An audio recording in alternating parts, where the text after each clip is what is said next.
Ever wondered what we really think is the most underrated ride in Disney World, or which attraction we'd love to see Disney bring back from the past? Well, you've asked it, and today we are answering. So this episode is something a little bit special because for the very first time ever, we're turning the show over to you. Now my wheels in motion and my windows open with the wind blowing in my hair. I'm driving down the highway, gonna do this my way. I can feel it in the air. Here I go!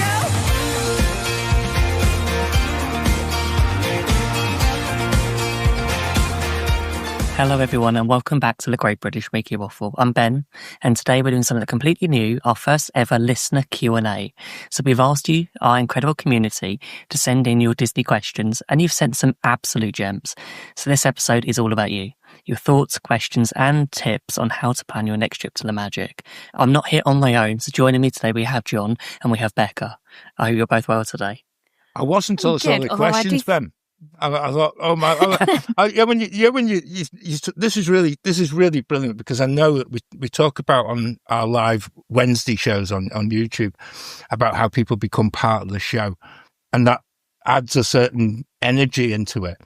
But to actually be able to do this as a podcast and actually take questions from other people, it's been really good because some of the questions that we've got coming up are absolutely cracking questions, and they've taken a bit of thinking about. So, yeah. So many thanks to everyone who's been involved in that. It's been brilliant to see. Of all the shows we've done in the past, some of them take some preparation, but this one, because it was like, there was a lot of questions coming through thick and fast. And I'm like, a lot of these are going to need a lot of thinking about. And some of them might have to extend into a future show. So definitely make sure that you're subscribed. But I think you might have missed a trick with that opening. Think you should have gone for the first time in forever. For the first time in forever, we're turning the show over to you. No, I don't want to think of cold weather or frozen. Mm-hmm. It's October. It's getting colder. That is true. Before we start, if you're watching on YouTube, don't forget to like this video and subscribe to the channel. It really helps other Disney fans find the show. And also, if you're listening on Spotify or your favourite podcast app, make sure to follow and also leave us a quick rating. We'd love to know what you think of our shows. So I think now is the best time to kick off with the first question. That's it.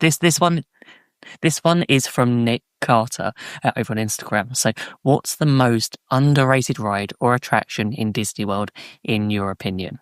I'm going to start off with John first, because I know you've probably done a lot of prep for this one. I've done a lot of thinking for this one, and actually, I've actually gone for three because I couldn't narrow it down to one. So since Claire's not with us to actually have, she'd have had half a dozen anyway. I think the three are really obvious ones, and I actually feel that the three experiences that actually you can't not do, and yet they're probably three things that people just don't have on their bucket list, and they don't have on their radar when they actually first ever go in. The first one would be Carousel of Progress, purely because it's a Walt original, and I feel that it explains so much about just the actual genius of Walt in actually his design of certain things. And a load of people go in there for a snooze on a hot summer's day in Magic Kingdom, but actually it's beyond that. It is good for a bit of AC. I do admit that. It's good if it rains. It's a really good one if it rains. You get a good bit of shelter out of the rain. But that would be my first choice. I really do feel it is a must do. And I know this summer it was certainly one place that, I know I've said in last month's podcast, we didn't do Magic Kingdom as much as we have previously. Yeah. But every single time we had to go and do the carousel, just purely because I always have this real fear, having, that whole fear of it might not be here the next time, and they're going to change it. So again, it's that little posterity part as well. I think that's happened a lot. And I know recently in the news, I think it was the president of Walt Disney World actually said about all of the expansions that are coming throughout Walt Disney World, and said that they've been looking at underutilized areas. So when you think of like Tom Sawyer's Island, so actually Carousel of Progress might have been one that if now they're updating it, I which think we're it soaks up quite. too many people. I know it doesn't look like it, but I do think it soaks I up think, too I many think you're people. right there, Becca. Yeah. 100%. Yeah. And in that same area, it has to be the people mover. Because Yes. like it or not, you can give me as much as I love roller coasters, as much as I love things that go fast, things that just are exhilarating. There's something about the people mover that actually is just the use of magnets and the use of the technology. It's just like was way beyond time, and again, just something that loads of people just it just goes round in a circle thing, but it's not. It's part of the core of Magic Kingdom, and I really that's another one, and the other one is the long-standing one, and I actually feel this ride is one that I think we've given more shout-outs to in the 6 years that we've been doing this show. But Living with the Land is just the most magical bit of what you wouldn't expect in a theme park, and it is one of those things you can't miss it. You really can't miss it. And it was one of our first ever rides in Epcot. Yeah, it was. I think it might have been the first ever ride in Epcot, actually. And it sums I think up we got that out whole of the Circle of Life bit show that they did, and we thought, okay, well, we're in the Land Pavilion, what else is here? There was like a 90-minute queue for Soarin', but there was like a 5-minute wait for Living with the Land. Yeah. So we went on it, not sure what this was. And actually, it was educational, enjoyed it. But we've been back on it pretty much every trip since. Yeah.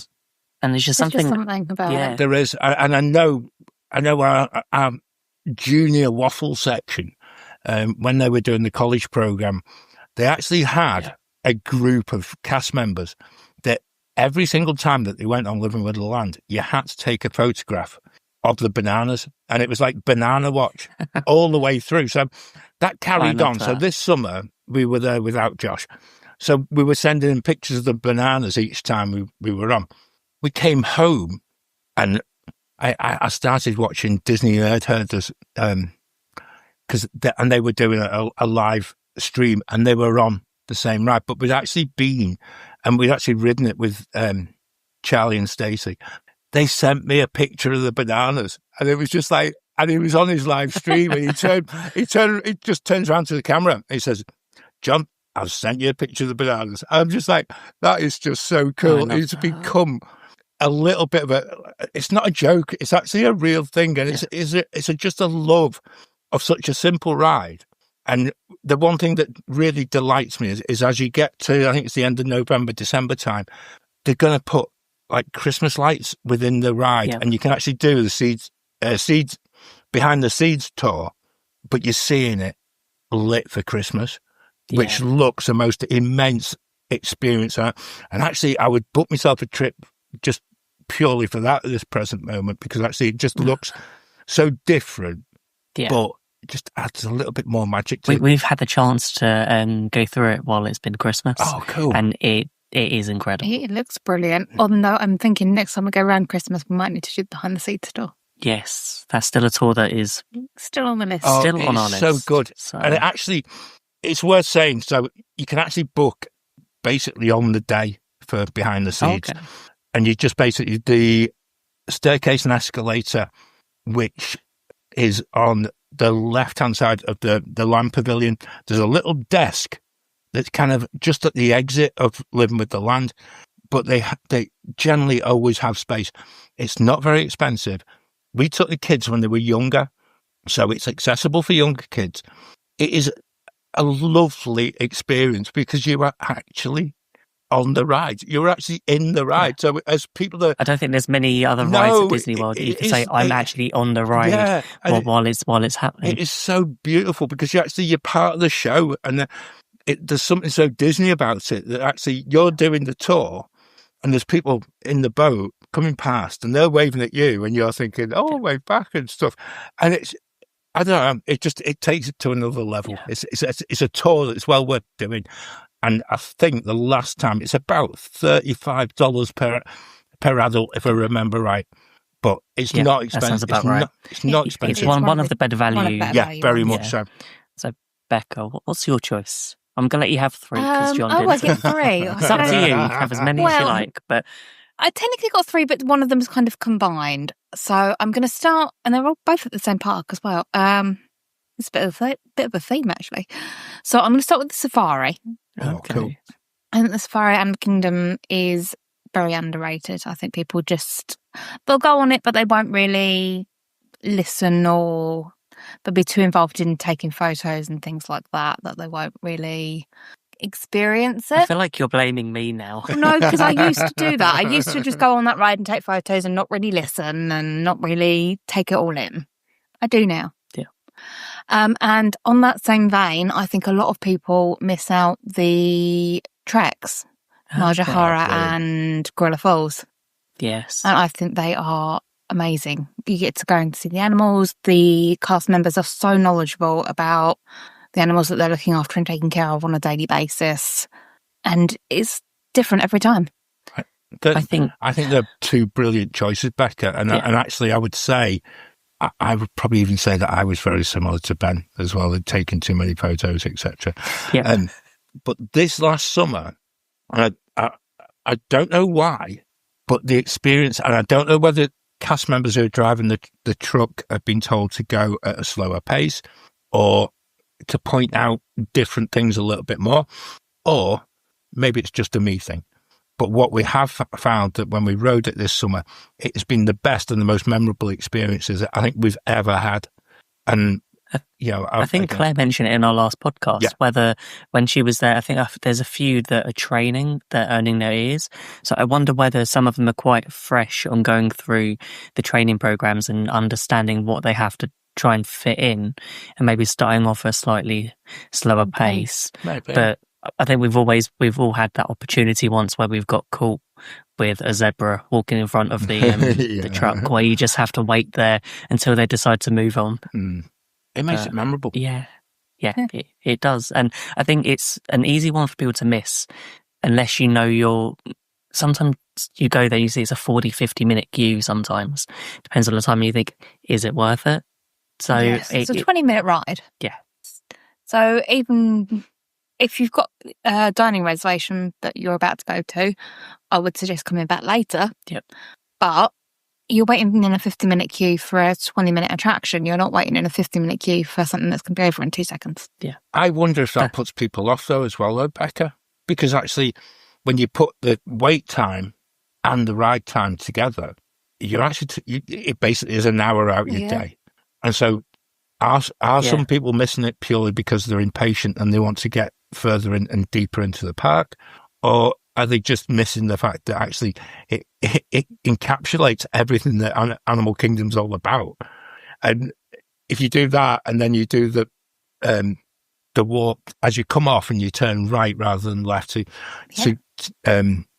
exit, you go to the right. I think it's Gorilla Falls, the one at that part of the park. It is. It is just the most stunning bit of taking what you've seen on a truck and actually putting yourself just in a different environment and just seeing animals and seeing what Animal Kingdom does best. Because actually, I know it's quite contentious within certain theme parks about the whole animals, etc. But you do get to know, and you said it about the cast members, the care that they actually have within that Disney have for the animals within Animal Kingdom is second to none. I'm loving this question because it's just making me think of, I had quite a few on my list, but it's so easy to think when someone says about a top attraction at Disney, you think Tron, you think of Flight Passage, you think of going like, okay, what's the most recent one opened? My underrated attraction is something that's relatively new that's opened, and it's the Journey of Water, the Moana. Yeah. When you're the walkthrough in Epcot. Great call. It's something that, to me, when the first time I heard that, when Disney had announced it, I thought, it's in the wrong park. That looks like it belongs in Animal Kingdom. But now it's in Epcot. Walking through for the first time we spent a good 25 minutes walking through, just being involved in everything, reading every bit of detail about the water cycle and all of the different bits that you take into, and it fits perfectly in Epcot being entertaining, which is what the whole point of what Walt was trying to create with Epcot. It was something that goes back to not just you're being entertained by something, but you're learning something about it. And the technology that they've used in it, especially from the bit where you walk through and the water stops as you walk through. I love that bit. It's just incredible. And I just think it fits into Epcot much more than what I thought it was going to. But it's so easy for people to walk past and not think about it and not see it. Because you're in Epcot, a lot of times you're either I'm going for Guardians, Test Track or Soaring, or I'm walking in and going to World Showcase to start eating and drinking around the world.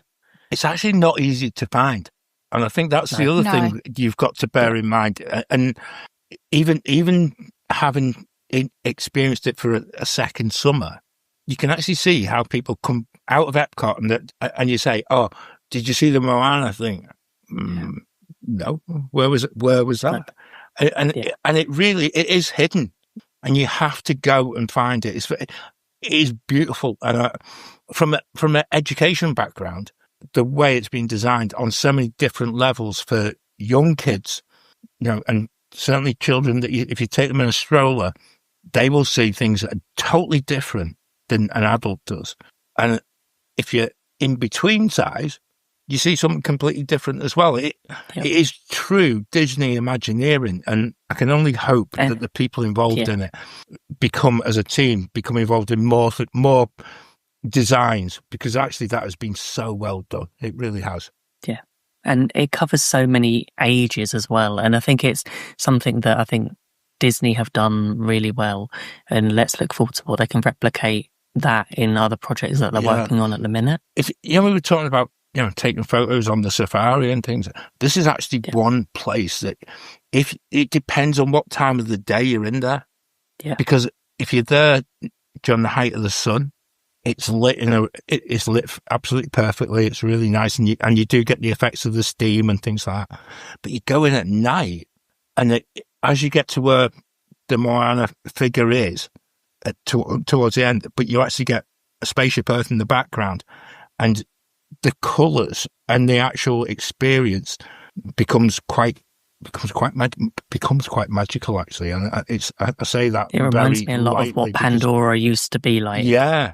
When it first opened, and when you could be there till late at night. But Nick actually sent us a second question along from everyone at the Disload podcast. So the next question is, what's something you wish Disney would bring back to the parks? Is it too early to say the riverboat? It's still somewhere. I get the feeling. This is someone sat there and said, right, let's see how soon they can talk about the riverboat, Splash Mountain, and all the contentious things, etc. So, I don't mind that Splash Mountain's gone, to be fair. Yeah, well, I'd take my hat off to you, because actually that's two that weren't on my list, and actually that's two that would be as well. Okay, John, as you started before, what would you bring back to the parks? Right, so I'm not going with the obvious one first, right? Because everyone knows what I'm going to say eventually. The first one I'm going to go for is the Osborne lights. Oh, yes, and that's a good choice. Just the whole feeling within the studios was just second to nothing. And you just wonder, I know it doesn't fit there, but you could have used all them lights and you could have repurposed it either at the Springs or kept it so that you could actually find a park to go and put it in, because it was absolutely just beautiful, and the way it changed every year, they kind of tweaked it, and they kind of just either added something or because the park was changing, they would have a different spin on what you could do and things. It was just brilliant. I'd struggle. Yeah. I would struggle to understand how you would go at Christmas and never experience that. Just on the side of the music part of it, the visual part of it, and the very fact that you would just stand in this one area. Originally you could walk through where the old ride was, and you could actually, it was more of a walking thing than it became. And it became just a meeting place. It was beautiful, absolutely stunning. It's such a shame that something was wasted. Yeah. And it was just like, without a plan of like, okay, we understand, like, it was coming to an end. We were there for the last year of it. And it was like our first experience was like, wow, why is this going away? But clearly Disney decided not to have an agreement or work out what to do with it. Repurpose the whole area. Yeah. What to do with it in future. There must have been somewhere on Disney property that they could have put it. They could put him on Stropolis. Yeah. They've still got them somewhere. I can't see Disney doing that. I can imagine No, them I trying can't. to But pat test 10-year-old lights. I wonder. get new ones. I wonder. I wonder if they got the same issue. They looked at the electric bill for the studios over the Christmas period. It's like all of them bulbs are going to cost you a whole lot of electricity. And so that might be the reason behind. No, there's just one when they put them up and it's not working, and they've got to try and find a new one. Oh dear, that'd be brilliant. Well, maybe they have repurposed them. Maybe they're part of the Starlight Parade. They could be. Oh, Unlikely looking at the technology that they've used, but no. I'm going to quickly really add another couple, right? Okay. The second one I'm going to choose is Horizons, purely from the fact that I think if anybody ever has been a long-term Epcot fan, you still think that Horizons should still be in Epcot. And I'm one of those people. And actually, it was really weird because actually in the prep for the show, I'm trying to think of something. I then went onto YouTube and found a whole host of videos of people just videoed the whole ride. And I just found myself just absorbed into it. I just thought, do you know something? That's exactly what Epcot needs right now. Is a brand new Horizons ride. So I go with that one. And my third choice, again, I've gone for three. I don't know why, but the last choice has to be Spectro Magic. You were expecting it, and I didn't disappoint you on the fact that... I'll tell you what, it wasn't what I was expecting that you hadn't said. Oh. Epcot Illuminations. Yeah. No, I've got to go for Spectro because actually that was just, again, I'll avoid having to use or rant about how badly treated it was. I think with Illuminations, I think there has to be an understanding. It's the music of Illuminations that I miss, and I always will. Yeah. But with Spectro, it was a whole package. It was the whole buy-in to this nighttime parade, and as much as the Main Street Electrical Parade was such a loved, similar style of parade, it never hit home as much as Spectro Magic did. I don't know. I've never been able to understand the difference in the way I felt about the two parades. Starlight might get there eventually. I'm not holding my breath on that one yet. But you're right, Ben. I think Illuminations could have made my list. It didn't, because I actually understood that by the time technology had moved so much that you could not recreate the whole that globe. No, not after I dismantled it. Yeah, well, maybe not, no. But the way they could just put the new show with the Illuminations music, and that I'd be well pleased with that. I just watch fireworks going up high and then just losing myself in the emotion of the music. That would suit me absolutely fine. Okay. Some very good choices there, John. How about you, Becca? What's on your list to bring back to the parks? Wishes. Oh, I like being able to watch controversial. a I love firework. this. This is such a good question. Well done, Becca. I like Love being it. able to watch a fireworks show in Magic Kingdom and not either and be able to see it. Because the problem I have with Happily Ever After and Enchantment is that if I'm standing halfway down the end of Main Street, I can't see the projections on the castle properly. In fact, even if I'm standing by the castle, I can't see the projections properly. I'm sure. I mean, usually people have children on their shoulders.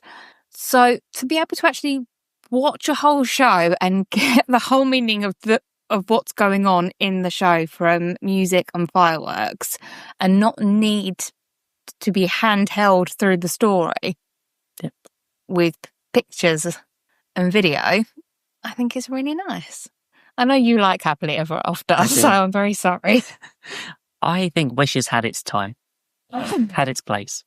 I enjoyed Wishes. There's no way that I'd ever say that I didn't like Wishes. To me, first time watching Happily Ever After, I just felt, I understood the story.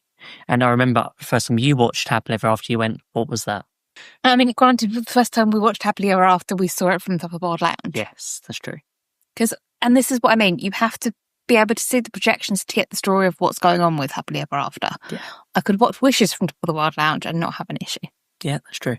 But is that the same? Is there anything else on your list, or are you just sticking with Wishes? Is that the same, though, Becca, as Illuminations? You become ensconced by the music, and the fireworks become like an accompaniment to the music, whereas it's kind of flipped. It's packaged, isn't it? It's a whole but package. It's kind of flipped now, where it's all in the visual, and like the music's kind of tagged along as a secondary. And I think that might be why both Wishes and Illuminations still resonate with so many Disney fans now, because you actually, there's parts of the Wishes soundtrack that even now that you listen to that last minute and a half, where it goes, when Jiminy Cricket goes, and it's the Blue Fairy, and just like you would when you were watching the fireworks in the park, the hairs on the back of your neck stand up, and you're suddenly wondering why you're becoming emotional. And even now thinking about it, it makes you feel that whole emotion of that part of the music of Wishes. And, somebody somewhere doesn't understand that and has gone purely for the visual representation. And no, if Claire was available to record this, Claire and I last year sat and watched Happily Ever After. And I know she doesn't like it. She doesn't buy into it at all. And I have tried so much. I must admit, I always feel as if I'm missing something, because when we have this discussion normally, I keep thinking it's me, and I need to change my mindset from always wanting the past and always wanting the things that have gone. And so I go with Happily Ever After, and I go with a fresh state of mind every single time. I say, I'm going to enjoy it. I'm going to enjoy it. And it just doesn't hit. It doesn't hit as hard as Wishes. And I think that's a great choice, Becca. And I think you hit it with it being the atmosphere in the park. Wishes felt very different to the way Happily Ever After is. Yeah. And also I think people are different now in the park than what they used to be. I think there's, especially since COVID, I totally agree with there's a lot of less respect for one another. And there's, unfortunately, everyone now has a smartphone where they want to film it. And it doesn't matter whether you've seen it once, 10, 15 times, people are still getting their phone out of their pocket, taking pictures, filming it, not actually being within the moment and watching it. We were there in 2023 and we saw it 5 times during our 2-week trip from 5 different locations, and only one of those did I film.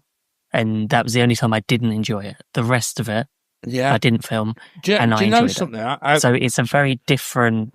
Yeah. I would put it out there to everybody who's listening to this or watching this. Yeah. If you're going to watch nighttime fireworks, be it Phantasmic, be it Luminous or Illuminous, whatever they want to call it at Epcot, it's not Illuminations, or you're going to Happily Ever After. Now, just bear in mind, if you want to watch a video, you can watch it on YouTube, and with somebody who's got top of the range spec video and equipment and stuff like that. So you'll always be able to see the video. But when you actually stop and you actually use your own eyes and you put your phone away and you just observe him and just soaking it all in, it is so much better. It's 100 times better. And for those that don't believe there's stuff on YouTube, and there's a guy, his channel's called Clifflicks, and all his videos are in like either 4K, 6K or 8K, and they're from they're the best videos I've ever seen. I've not even seen that guy. They're the best videos I've ever seen of, and I'll put a link in the description, but I have to admit, they are the best videos I've seen of the fireworks shows. And so we don't have to film, we can just watch it. Yeah. And it's always on my sort of playlist on YouTube at some point during the working day. Yeah, that's a good call. What are you bringing back? Oh, there's so much. Shall I say Muppets? Because I know that will annoy you. Bring back Muppets if you want. No. What am I bringing back to the park? Well, Disney have already brought back what I wanted to the park, and it's going to be there next year. And that's going to be the Sorcerer Mickey hat to Hollywood Studios. But I'm going to stick with Hollywood Studios as what my choice is. Okay. And it is going to be, I would like the Great Movie Ride to make a return. in one guise or another, with updated films, updated technology. New storyline. Yeah, I think when film has changed so much, especially in the past few years. I think we spoke briefly before the show about this, that how we don't go to the cinema as much, that we watch films in a different way. We watch films on phones. People are traveling a lot. There are a lot of different ways of consuming that content, and there are a lot of sort of people that are writing films and focusing on how that they're being made is so much different now to what it was. And it'd be great to see that in Hollywood studios, because it's got the name still as being a studios park. I'd love to see that somewhere. And I don't know what other space they've got at Hollywood studios to expand, but or maybe actually if they got rid of the Star Wars hotel, you could expand Galaxy's Edge, go back there. I don't know, but I'd love something like that, because I love Mickey and Minnie's Runaway Railway, which replaced it, and when we got the chance to go to Disneyland to ride that version, it's so different when you see the Chinese theatre experience to what you get walking through in Disneyland, and it made me think of I'd love to go back and go through the Great Movie Ride. Whether I'd probably change quite a few of these scenes. Not sure whether I'd want Wizard of Oz or Alien to be on there, but I think you could still have quite a few of classic imagine films. being able to go through the Battle of New York and Avengers. See? I actually think this is actually another show that we could get into this, because actually, when you mentioned about putting it in the Star Wars hotel, but you can actually use most of the Star Wars films as a way of actually retelling a lot of Star Wars stuff. And like I've said many times before, I'm not a great Star Wars fan. Never have been. Never. I've come to the conclusion it's that kind of genre of film that it's not real. So you either like it or you don't. I think, with them, but it would be brilliant if you could actually have part of a Great Movie Ride and actually go and replace the Wizard of Oz part with a Star Wars part or something. It would fit perfectly. Just imagine showing off the experience of the first Star Wars film from 1977. Yeah, blowing up the Death Star. But what I mean is the technology that we have now that could replicate what has been done through sort of cinema history, I think would be quite a good thing. Yeah, I think that's a really good one, that, Ben. Yeah. I'm going to make a note of that. We need to move on we could to do another... a whole Wednesday show on something like that. That would be a cracking one. So moving on. So this one is from Adam over at Devonshire Diz. What's at the top of your remaining Disney bucket list? So I know we've ticked a few fair things off over the years, cruises, different parks, special events, but there's always something on that list. John, what is on your list? Oh, now I've thought about this, and actually I know that I've watched for the past year. I know that a friend of the show, Andy Goulding from Most Magical Podcast, has been to every single Disney park in a year, right? And I have been in touch. He has promised to come and talk to us, so that might be another future podcast. I'm not going to go too much beyond that, but to go to see every Disney castle in the world within 12 months is actually quite something. But I'm gonna flip it on its head. Apart from, I'll answer Adam's question. It'd probably be Disneyland will probably be the bucket list bit. However, I try not to have a bucket list, because actually every time I've been to Walt Disney World, irrespective of my age, the age of the kids, or anything else that's been going on, I don't like to always think that I have to do this or what this is a must do, because actually I just want to go and just soak it up. And we've been back 10 weeks, something like that, and it's been really horrible. I know I spoke about this in the last podcast, but it makes you want to go back, and I don't want to just think I'm only going back for one thing to tick off a list. I never have had a list. I've always gone in and just absorbed what I can, and I get more of a buzz out of that, and then finding new things out. And that's a bizarre thing. I've been to Disney that many times. There's still stuff that I've never experienced, and there's still things within that, not just the Disney bubble, but the greater Orlando area, that I've not experienced, and that's why I keep going back. It's why people, it's when people who work, you work with people, and they go, "Oh, you're going back there again," and they don't get it. And actually, there is so much to actually see over there that I don't think it would matter how long your bucket list was. You would still not get it done, no matter how long you went for. But it's the reason why we all go back. So yeah, that probably flips your question a little bit, Adam, and I apologise for that. But yeah, there's so much on that list, though, isn't there? I think There is. Well, I can flip it back. I've got a little thing that I'm hoping to tick off within the next year or so, and then a big thing that it'll take a few years. So the first one is a stay at the beach club. Yep. Which I'm hoping within the next year or so we might be able to do, even if it's just for a night or two. And the big one, I would like to go to Tokyo. Oh wow! Ooh. Tokyo Disneyland is my big one. Yeah. I like that. Why Tokyo and not That's Hong not Kong? that's not where I thought you were going. Did you think I was going Alani or Ben's got because Alani is also on the list? I was looking at the plan already and going like, as he's doing every single one of the cruise ships, so I've got quite a long bucket list. if Disney could pause in making any future cruise ships, that would help. Yes, but no, I love that. But they're the big ones. So why Tokyo? Why Tokyo? Because it is such a different culture. Yep. And I want to experience not just the Disney part of it, which obviously I do, because there is so many different rides and experiences over at just Disneyland and Disney Sea. But I also want to go and experience Japan as well. Yeah, I love that. Can we tie it in with a Japanese Grand Prix? Yes. If I'm going that far, then we might. I like that, Ben. Okay, so you may not be aware of this because I haven't told you yet. But in my imaginary head of this imaginary trip that we're probably never going to go on, we're going to spend the weekend before the Suzuka Grand Prix. Oh, good! I love that. And what I love is that you love Formula One that much. You actually got the racetrack right. That's really. I know stuff. That's attention to detail. I tell you what, Ben, that'll happen. That's going to happen. That is definitely going to happen. I can start saving up now. Feel it. That's it. But yeah, 50th birthday. 50th. I was thinking more like 65th retirement. But okay. On my list, there's so much that I'd love to go and do.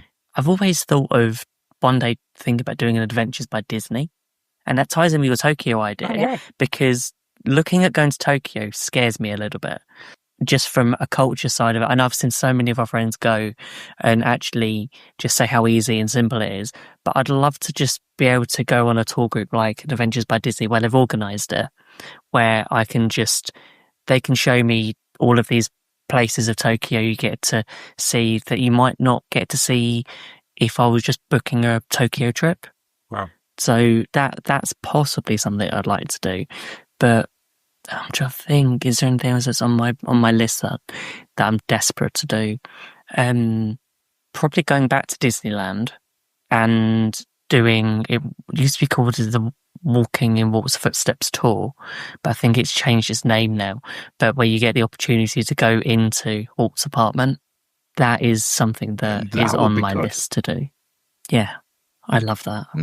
What a great Honestly, question, thank you, Adam, for that's really, it was a really good good question. Yeah. Very thought-provoking. Yeah. And also, just for anyone listening, so if you're listening or watching and want to send your own questions for a future show, don't forget you can. Just pop into the Waffler's Arms on Facebook or drop us a DM on Instagram or any of our socials. We're looking forward to including some questions in future shows, so don't be shy, do get involved. Oh, definitely. But we did have a few other questions that were added last minute. And this is one from Laura. So it follows on a little bit from what we've just been talking about. But what has been your best Disney experience so far? You're going to come to me again, aren't first. you? Yeah. I was going to say, I can go first if you like, because I know the Go on, answer. Go on, Becca, you what's go. your best Disney experience? Wild Africa track. Yep. Hands down, worth every penny. Yeah. Yeah, they will. I'm going to agree. It's the exact same thing for me. Oh, cool. Not just the photos from the day were amazing. The cast members were brilliant, knowledgeable, answered all questions. The group we were with were fantastic as well. The food was really good. The food was great. Yeah. But I walked across those bridges. Yeah. And while my fear of heights isn't as bad as Claire's, I'm not very comfortable at that height. No. On a rickety bridge like that. So It was- I was very proud of myself for getting across that. It was an incredible experience, and it was over that time where we were just like, we booked it thinking like, we're not sure whether you're MS, Yeah. when you'd be able to do it again, or if you'd be able to do it again. So we thought, let's do it. And it was like, I was just worried that at one point your nerves would get to you and would cancel it. But I'm so glad we did it, and it was such a good experience. The only recommendation for anyone who wants to do Wild Africa Trek in future, try and not book an afternoon slot. Yeah. Because we were there Go in the morning. in June and it was like 12:30.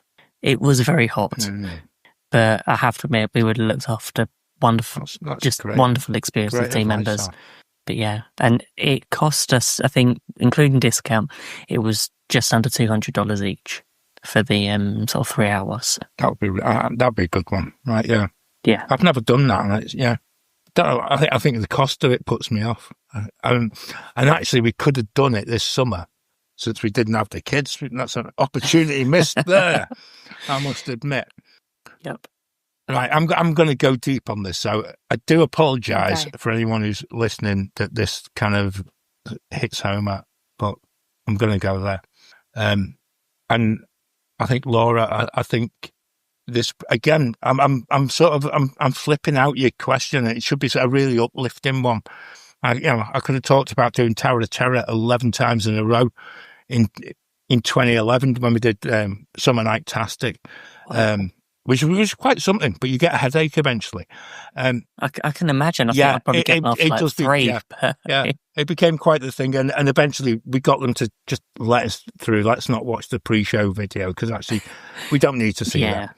I'm going to go deep on this, and actually, when we first started doing all this, I had no idea about sort of who we'd meet along the way, the people who'd listen to the show, people who we'd get to become.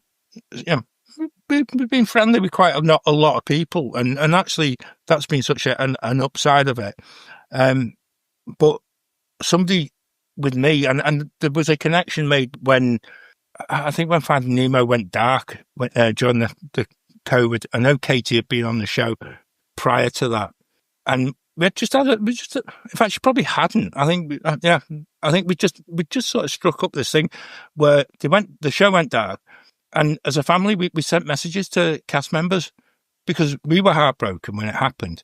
And then I emailed Katie and just sort of reached out because actually I just felt it was like one of those moments in your life that if you're a performer and you don't know what's happening next in your life, it might be a bit of a thing.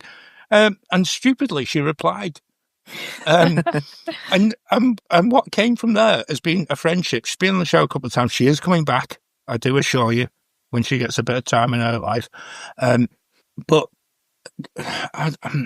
that moment of just replying to somebody and then keeping in touch and then actually having them on the show, having a chat and just developing a friendship is something I would never have expected. To be in intensive care after my operation and then for Neil and Karen to have gone and found Katie in Animal Kingdom and recorded a video. And I know I've spoken about this a while back, but to actually have a video sent to you from somebody that you've watched for a number of years, but you've had on this show, and you struck up a friendship, but for her to have the whole cast sending you a message to get well soon, and it was just crazy. That for me, that was Disney magic at its absolute highest, and Disney bringing people together. And this is why this is so powerful of a question. And again, Laura, I think this is one where Disney kind of transcends everything because it actually has that magical ability to connect people. And that for me is the one thing that my Disney experience there, and having, we met Katie last year, she took us for drinks this summer. But she remembered that we paid last year for her dinner, and she insisted on buying the drinks. I'm like, hang on a minute, I can't remember what I did last week. And this person who, she's become such a good friend. We sat for 2 hours, and as much as I know I can talk, Kate can talk as well. You can imagine that whole conversation from the minute we sat down. In fact, before that, it was the minute we kind of met up after she finished the show. I have a feeling they were trying to usher you out of Nomad They Lounge. were. It was wonderful, and it was just. It's one of those things where you find a friend who I know that we've been able to support in whatever way we can, but she's also done the same back, and that is what Disney does best. And it doesn't have to be. And this is a bit, and I know we've spoken about this whole thing about letting magic come to you, but this is the epitome of it. I never sent an email in the first instance expecting Katie to become a friend. Yeah. I now have Katie emailing me saying, "I've not heard from you for a while. Are you okay?" I was just like, oh, she's checking on me. I'm like, good grief, this is the way it's got. I mean, how the tables have turned. But it's lovely. And I'd never expected any of that to happen in any other place in the world. It's just become part of... It really does show there's something about the Disney community. Yeah. I know it's not in every aspect of the Disney community, not all of it's positive, not all... But there are so many gems within the Disney community that people are willing to help and just be there for one another. Yeah. I love that we get the opportunity to do this show, that we just get to talk about the plays that we love and amongst with other people that we've met. Yeah. And there's so many people in the community we've met since we've been doing this for over 6 years now. Yeah, very much so, Ben. And I actually feel that for me is actually something that I don't think, if we were talking football, we were talking about F1, we were talking about golf or anything like that, it wouldn't be that same shared... It's a weird thing. I know I mentioned about Neil and Karen that, we first met Neil's family years ago, in 2008, on a Illuminations cruise. And it was just like, they were looking for someone to share the cost, so we did. And from that moment on, we've actually become friends. I know our kids are in contact just on a daily basis. And that, that's we're nearly getting to like, 17 years later. And that still maintains today. And I remember I met with Neil in a pub. He took me to a football game. I'm not a Man United fan, any way, shape or form. But we sat. In fact, we were stood up in a Man United pub talking about Disney, and we suddenly became aware of the fact that there was the two of us with a massive football crowd around us, completely lost in conversation about a place that both of us love. And at that moment, when you just sort of, you kind of wake up to yourself and you're thinking, oh my word, if someone was eavesdropping on your conversation, and they'd be thinking, these two people here, they're a bit... They're not with it. What are their own? Yeah. And it's really strange like that.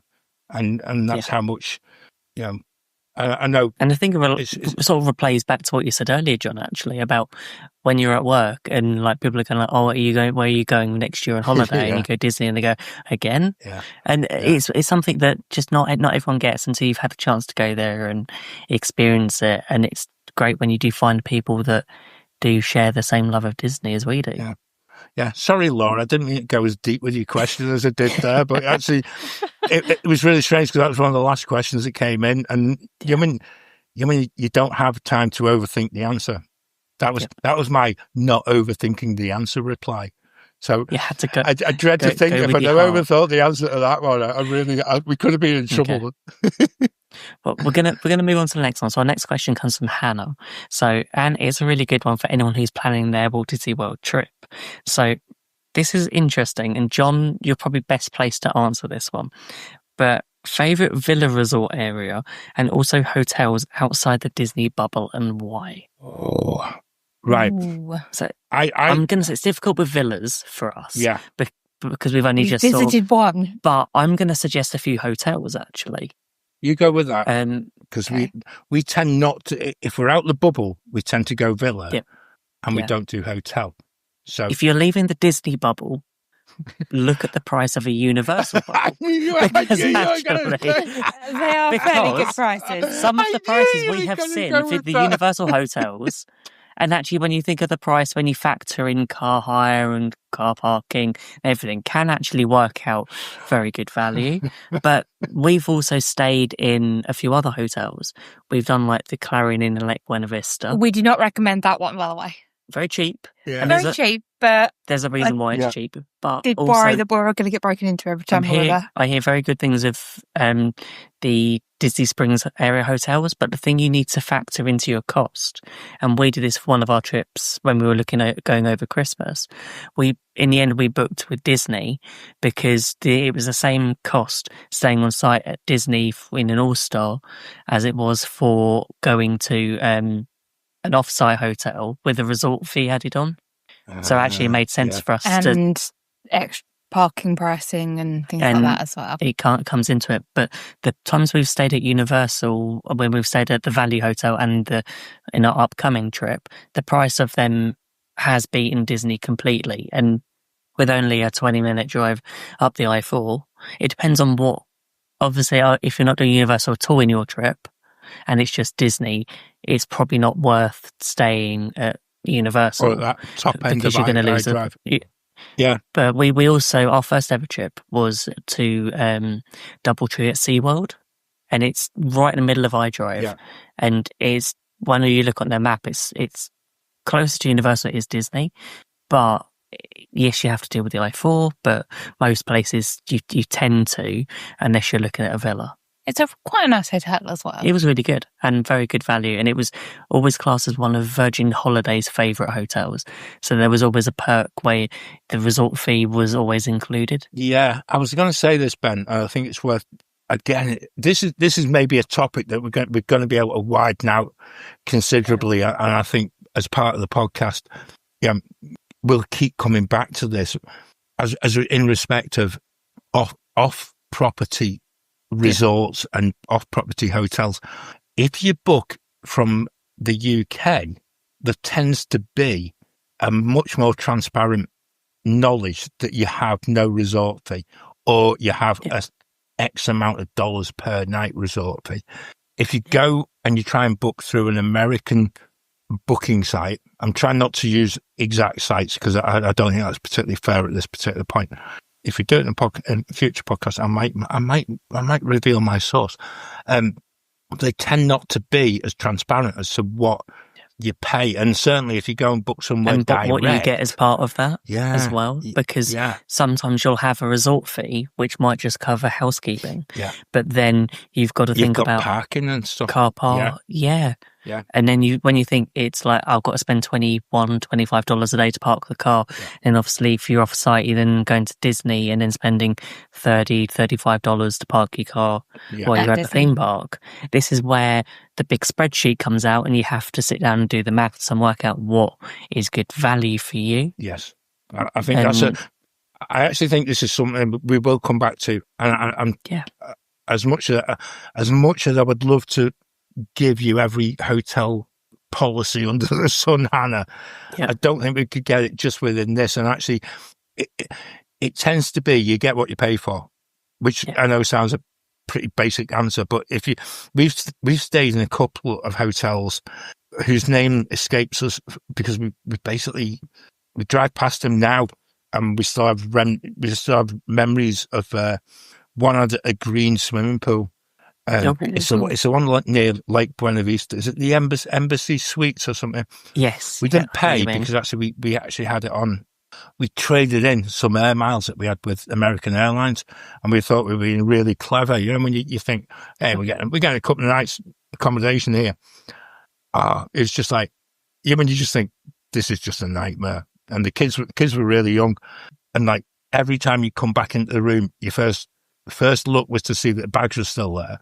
Your second look was to make sure what had been pushed underneath the door, because actually the gap under the door was so big that you came back and actually there was that many sort of different. There's so many pizza leaflets and so much stuff advertising that would just but put under for me door. that was a really bad sign, because actually people from the outside who were advertising these pizza places had access to the hotel. I really struggled with that massively, and again, it's maybe something that's worth looking and doing a little bit of preparation work for, that your hotel has either got a barrier so that you're actually staying within a kind of, in a way, a gated community, or it actually doesn't have people, go on TripAdvisor, you very quickly get the get a feel the for gist of exactly what goes on. So, and to be honest, I know sometimes the TripAdvisor places get about a bad press and things. Average out the good and the bad, and you generally get a really good idea. I always like to go and read what the best and reviews are, then look at the most recent, and then also look at what the worst is, and go like, okay, well, I tend to add up the excellent and the good, and then the bad and the awful, and see which ones work out more. Yeah. And just kind of dip into the villa resort area part of that question, because Hannah, this is basically a whole hour's worth of a show, and I'm not going to take an hour to explain it. To me, you'll pay more to be closer to the Disney parks, and if you're further away, we've had some beautiful villas up near Champions Gate, Lake Wilson Preserve. I can't fault where we were, and even we've been further out than that on the top of the 27, and the price reduces significantly. So imagine you've got that little circle around Disney and you're looking for a villa area. The 192, you're paying the premium, but actually the premium that you pay, you save, because actually if you're in the park and you want to come back for an afternoon swim, it's doable, and you're not wasting a load of petrol and you're not wasting travel time. You're basically back to the villa in 15 minutes, get your swim done, you can go back into the parks later on.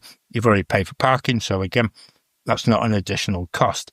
If you're further out, and this is the thing, over the past couple of years, we've been on the 192 and absolutely had to really reel ourselves in a little bit, because previously we'd gone for some absolutely delightful villas, but they were further out. But if you're going out, you're out for the day. It's too big a trek to actually get back, and then to be bothered actually getting back out again. So I'm gonna make a suggestion, Hannah, that we come back and we revisit this, possibly in the new year, just because I think it'd be such a really useful planning question.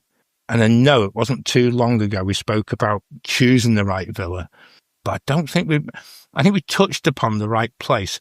But again, it's one of them that I think you can't tell someone where to go and stay, because it's always cost related, and I think that's probably where I'll leave it for now. Personal preference. Yeah, because it depends I think maybe we could do it on a live show maybe one day. Yeah, maybe on a Wednesday. What we could do is we can open a few villa websites, look on the Google Maps, and try and work out where we'd like to. Because I know we've looked at villas recently to look at a future trip to see what options are out there. Yeah. But no, I love that. I think I love the way we're helping people with trying to work out what they're doing for their next trip. But that's the bit where it's so nice having the experience of having made those decisions previously, and actually, even in retrospect, you change one trip and you suddenly realise, oh, do you know something? All that travel time we actually had was in a little bit. That was the bit of the holiday you're never aware of it at the time. Yeah, it's only when you go somewhere else and you realise, there we go. Yep. And actually, I'm going to say, actually, that reminds me of our trip this year when we moved from Boardwalk to the Poly. Yeah. And then realised like how further the Poly was away from things compared to when we were driving, compared to where Boardwalk was when we were going up to Universal and shopping, and that side of it was like, oh, it's taken a little bit longer. Yeah. And that was on property. Yeah. So that you don't realise when you're booking it, but you experience it when you're there. Yeah. And talking of experience something when we're there in August, our next question comes from Matt and Crystal, married to a Disney Addict podcast, saying, can we meet up at the Rose and Crown again? And I mean, yes, definitely. Always. Yeah. Let us know when you're there. If we're there as well, we'll grab a drink. 100%. I was just, because that was the first time we'd ever been into the Rose and Crown. We led you astray again. That's what. Yeah, no, proud of that. Yeah, it was amazing, and it was a lovely opportunity to meet up with so many friends while we were there. And I think that's what I love about our trips now compared to before we started doing the show. That how many people we've met and we've met in person. And that we take time, that they take time out of their holidays. We arrange to meet up, go for meals.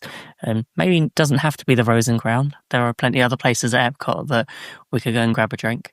But Rose and Crown's a good place. There's something about the Rose and Crown, and it's really weird because even if you're British and you're thinking, oh, it's just like, oh, we've got the Rose and Crown, it's in the UK, it's easy, fine. But it is a proper, even if you go to a pub in England these days, it isn't like that. There isn't that. Again, it comes about that shirt. It's clean. Yeah, well, and it's got air conditioning as well. It's like But it's everyone's like got a shirt. they designed it by watching EastEnders and Coronation Street. That's what it reminds me of. It reminded me of Rover's Return and the Queen Vic. Oh, I love that. Yeah.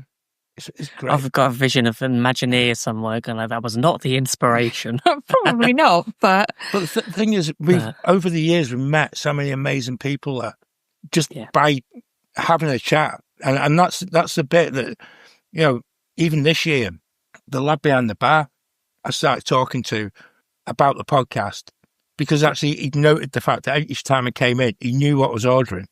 And call me old-fashioned, if the guy behind the bar knows what you're ordering, that's doing your job to the nth degree. So he'd always know, and he'd have your beer there. He knows I pay cash, so it'd be dead easy for him to just turn that over. So there was one time, and we're having a real nice chat with him. I said, we did this podcast. I said, So again, beer mat came. I'm running out of beer mats. I might need to get some more for next time. we think we've still got some in the other room. Yeah, we'll send them up to you. They've been plentiful, I must admit. But there's such a brilliant way of actually not just advertising ourselves, but actually giving people that work across there a little insight to what they do, and just that little bit of, I don't know, that little bit of home. If they want to come and listen to us, then that's really good. Yeah. If they don't, they're missing a bit of home, especially when they're out in the UK pavilion. Yeah. But Matt and Crystal are married to a Disney Addict podcast. They are absolutely, what an amazing family, and just I can't. Claire and I met them last year, and we did a mammoth a tour of the UK pavilion, which I think actually got cut into 2 separate podcasts and took Matt an eternity to actually edit. It's just like, because we like talking, but just beautiful people. And to answer that question, definitely, and we'll buy the drinks as well. Yes, definitely. So, on to our next question. So, here's one from Jacob. So, our last trip was the ultimate stay. So, it was beach club, full dining plan, the works. But it's hard to justify that cost again. What changes would you recommend to reduce the cost without it feeling too much like a downgrade? Do you know what? That's such a good question. And there's so much that you could pick out in that, especially with prices that, especially since the pandemic, have gone up year on year on year. And every time I open that sort of blogmickey.com, there's like, here's Disney's annual increase in price. There's always something happening. And I think a money saving tip for me, if we're going to go beach club, I would think about renting out DVC points and looking at alternative. If you want to stay at a deluxe resort, actually staying at renting out points from an existing member can actually be very cost effective. We've done it before when we've run out of points. There was one time where we were going for a cruise and we wanted the 2 nights before, so we could make sure that we're there plenty of time just in case of flight delays or cancellations before the cruise, so give ourselves a bit of time. Well, originally we had budgeted pop and it was coming out about $350 for 2 nights. We went on to I think it was DVC rental store, and we managed to save $50 and book Old Key West for $50 less than what it would have cost us to stay at Pop. I think this is, I actually think, again, Jacob, I don't think we can actually totally do this within the time scale of this show, but if you come back and keep listening, we will cover every single part of this, because actually and know what we tend to do. And if you look back on previous shows, we generally do a spell January, February, March time when a lot of people are booking for that upcoming year. We try to focus on planning. I would say, and Becca, this is picks up on your thoughts of Beach Club as well. But in 2019, we did 10 nights at the Yacht Club, which is right next door. I have no idea how we got it for the price that we did.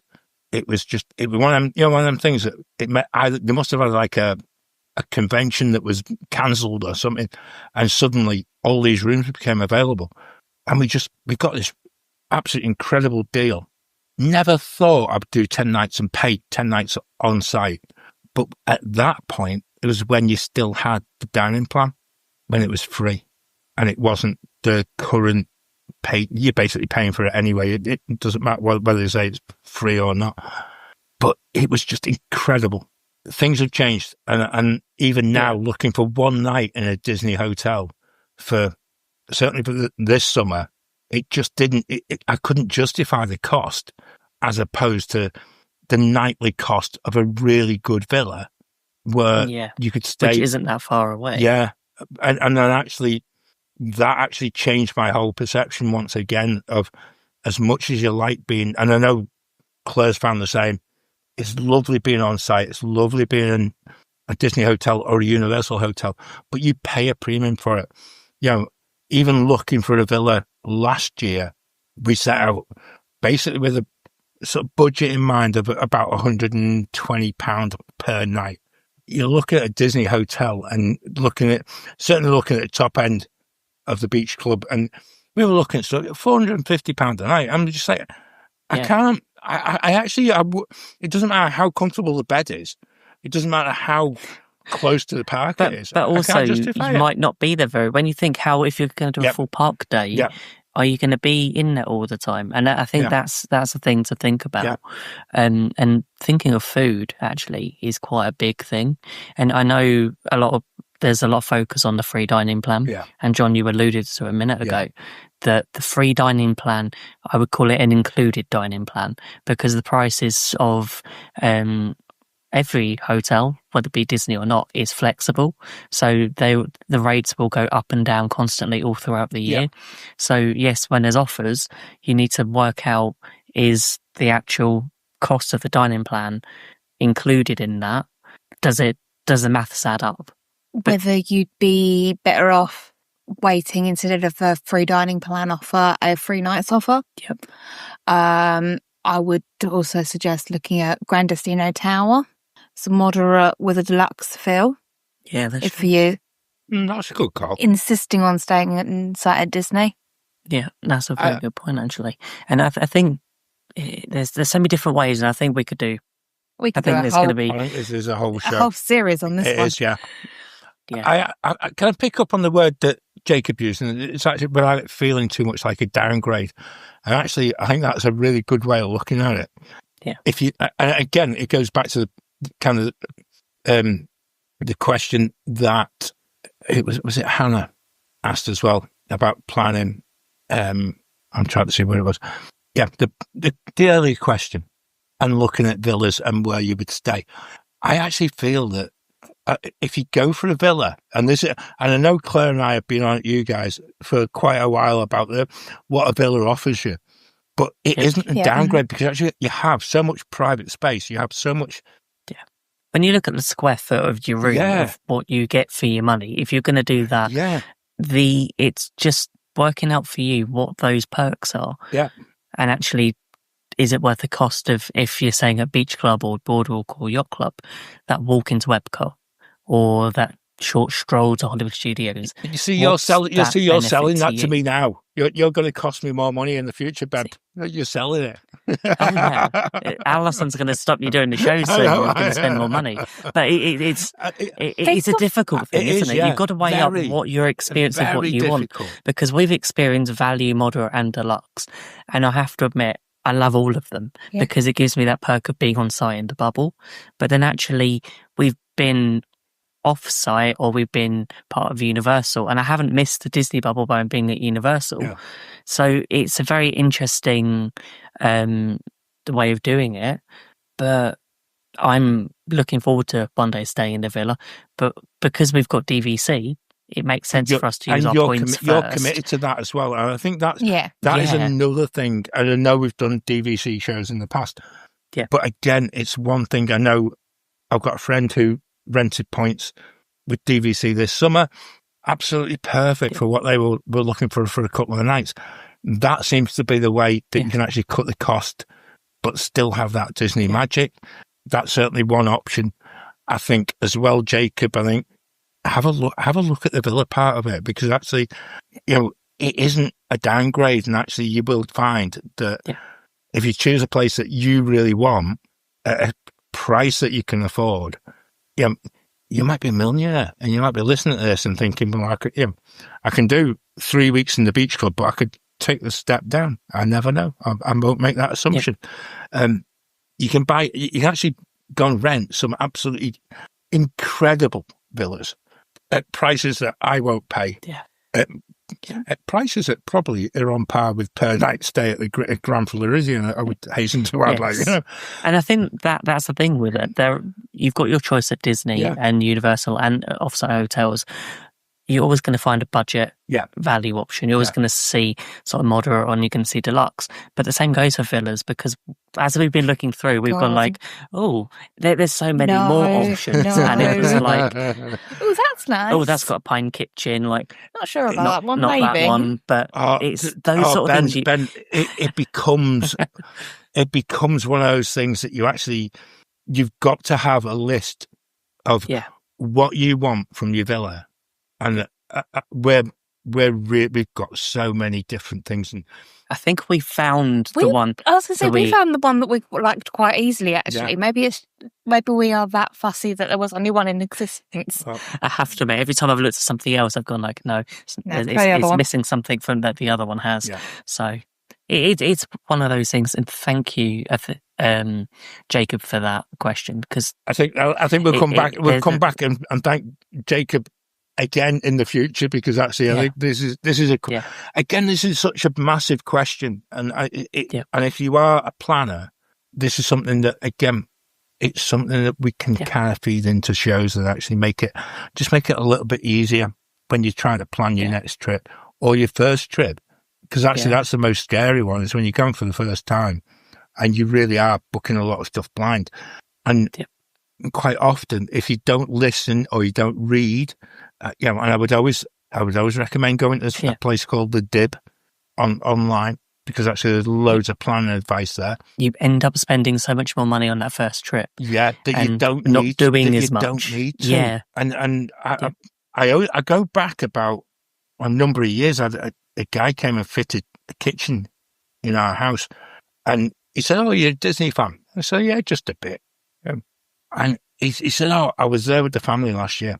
And he told me the number of tickets that he bought for every theme park, and just like the cost of the whole trip. And I'm like, oh my word, I could do 3 trips as a family of 4. I could have done 3 trips for what he actually paid. And I'm thinking, if you just go and be more informed. And that's really where I know a lot of stuff that we talk about is about just the love of Disney, but actually there are stuff. Go and look at some of our previous shows. Go and listen to some of the advice. It does, obviously, prices change, things change, etc. But the core principle of actually making your trip as affordable as possible actually is something I think that all of us quite enjoy, because actually we don't like. I don't personally. I don't like paying more than I have to. No, that is true. And the worst thing is, once you've booked it, don't look back. No, because you'll always regret it. But you don't need to know that the prices have gone down. But on the odd times, that can help, because sometimes they go up and you feel great. Sometimes you've booked it with a cancellation policy that lets you rebook at the cheaper price. Yeah, especially when it's related to car hire in particular. So, but we're now down to our final question. So, and finally from Colton, could you have a subscriber spotlight where you pick a subscriber at random and feature them on the podcast? So, I like this idea. It's similar to what we've done over the past few years, but would we love having listeners join us on the show to share their Disney story, favourite park memories, and just chat about our favourite place in the world.